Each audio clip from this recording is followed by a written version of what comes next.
Welcome to the cutting room floor. You're gonna see a couple of feathers here, but hey, we'll clean the mess up and get those filthy animals out of here. As we near the close of this series, this is our second to last video that we'll make, but man, this is the most difficult video in the series and doubly the easiest because we have an absolute log jam at cornerback this year. Went from absolute terrorizing weakness to terrific strength. And we have strength in numbers. But that being said, some people ain't gonna be able to make the cut. Howie Roseman has so many different decisions on his hands. What he's do, trade, just outright, release a guy. We'll do that to some of the people, or yeah, more than one on the list. But it's gonna be difficult to find room for all these guys here in Philly. But man, may the best handful of guys, half baker's dozen, win. What's up, it's your boy Cintron, come back at you with another analysis video, and kid you not, that's my real name.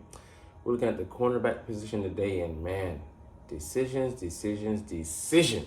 because we crashed out at this position last year. We were dealing with tremendous amount of injuries, guys playing out of position, and nobody really was making the cut. I mean, nobody was making plays last year. And we just decided to tremendously upgrade it, did a 2002 and brought in 2 cornerbacks in the first and second round again. And things are on the up and up. Not only that, we got guys back from suspension that other teams didn't want for some, strange apparent reasons. But man, the talent upgrade has been real. Now let's get into who's making the squad and who is not gonna make it out of the rough. It ain't golf, but we're shooting far better than par for the course. First up, Darius Slay. He's our most mature, weathered cornerback at 33 years old. He's a 12-year vet, I believe. And yeah, he is going to turn 33, I think, during the season. So long in the tooth. This will be his last year in Philly. I mean, I'm pretty damn sure about that. That being said, he is the most seasoned guy, and it would be astronomical odds for him to be traded out of here. With his contract too, it makes it all the more difficult. But I believe our best decision-making process will be keeping him here, letting him be CB1, and letting the young pups fight it out for the second spot. And that's a great place to be in, because although his tools have weathered, he's gotten slower. He was our best cornerback last year, and he had okay to above average play at best last season. So one last hurrah.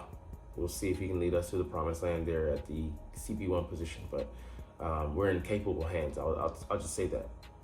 Like I said, he's dropped off from the athlete he used to be, but he's still pretty damn good.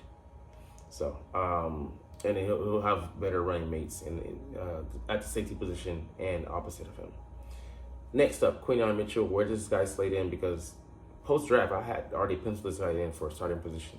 That being said, he's fighting for his life right now for a starting spot with 2 other guys who will address. But, this is a great position to be in, because last year he would have been potentially cornerback 1.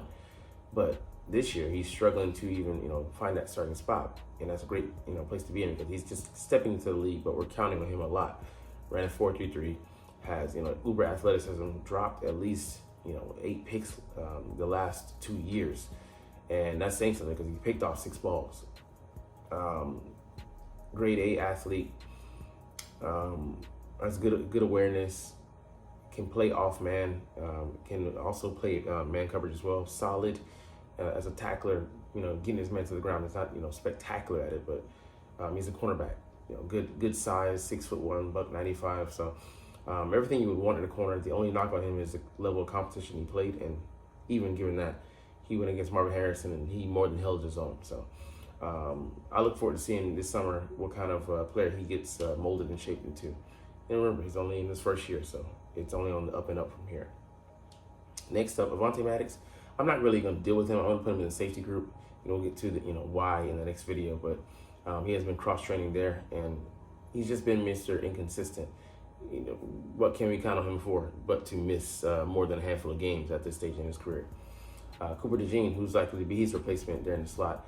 Even though I think Avonte is the better cornerback at this juncture, he's made of glass. He can't stay healthy, so you have to prepare a contingency plan in place, and that would be one Cooper DeJean, who's a Swiss Army knife, was at Iowa, played some quasi linebacker snaps, a few safety snaps, outside corner obviously, and that's what we drafted him to be here in Philly. Make no ifs, ands, or buts about it.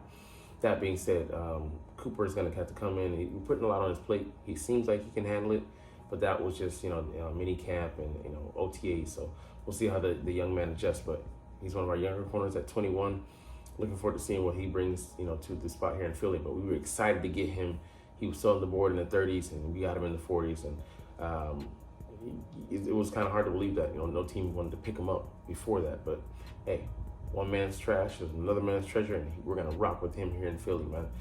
White chocolate, we already have ghosts, so we'll get to him on the next video, the last one. Kelee Ringo, man. Kelee Ringo, a guy who last year was deemed unsuitable to hit the field early, and he finally got some starts, 4 starts down the road.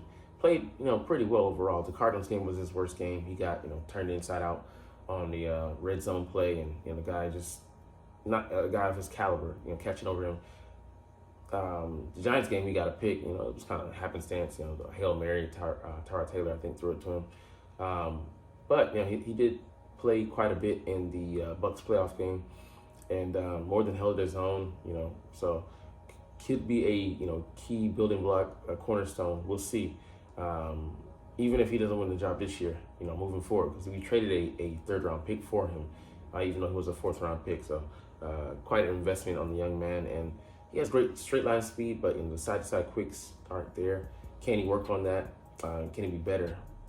That's to be seen. But OTAs, he got some starting snaps, and he didn't embarrass himself, acquitted himself quite nicely. So I love what we're seeing from him. The 6'2", 207 corner, running 4.36. He has that good straight line speed, but hey man, he brings physicality and size. So we saw that last year when he was setting the edge at cornerback. So like what I saw from him, development. We'll see how that goes along, but so far so good. Isaiah Rodgers, the guy coming over from the Colts, when we traded him last year when he got caught up in that gambling scandal, he has already admitted this offseason it fell on him, made hundreds of bets, which is, stupid, dumb, ridiculous, and betting on the team at that. But on the field, he looks like he hasn't missed a beat. You'd be shocked if you didn't know you weren't abreast of the situation that he was suspended last year, because he looked lights out. Brings another next level speed, quickness, agility out there. He's just so sudden, explosive in his movements. Can undercut balls like nobody's business, and he did just that and picked off Jalen just past spring. And I like what we're seeing from him, man. I think he'd be my favorite as of now to win the cornerback 2 job. Only thing is he's kind of slight, 5'10", $170. Johnny Wilson caught over him. That's someone knock on him, but I'll take that, man. He ran a 4.28 coming out of UMass. Hey, man, he got mass appeal right now. So I like the guy, and it's crazy that the Colts were willing to get rid of him because it cost him nothing. It would have cost him nothing to keep him, and he's on a bargain basement salary here. So I love the guy. Like I said, I think he's for me the favorite to start, but we'll see what Kelee and Quinyon can do, because let's just talk about it at large. I think we keep 7. I think we, for special teams problems, we keep Josh Jobe, and then we end up sending Eli Ricks to the practice squad. And he would be, a great guy to call up, because he made the squad last year on the initial 53. And he doesn't play special teams, so that's his only knock. And he was miscast as a inside corner last year. But other than that, the guy went undrafted out of Alabama and LSU. What a great pickup to find. He could also be trade bait for another component of the roster that we need to piecemeal together. Because we're strong at corner right now. So Darius Slay and either Quinyon Mitchell, Kelee Ringo, or Isaiah Rodgers as a starter. Don't rule out Cooper DeJean completely.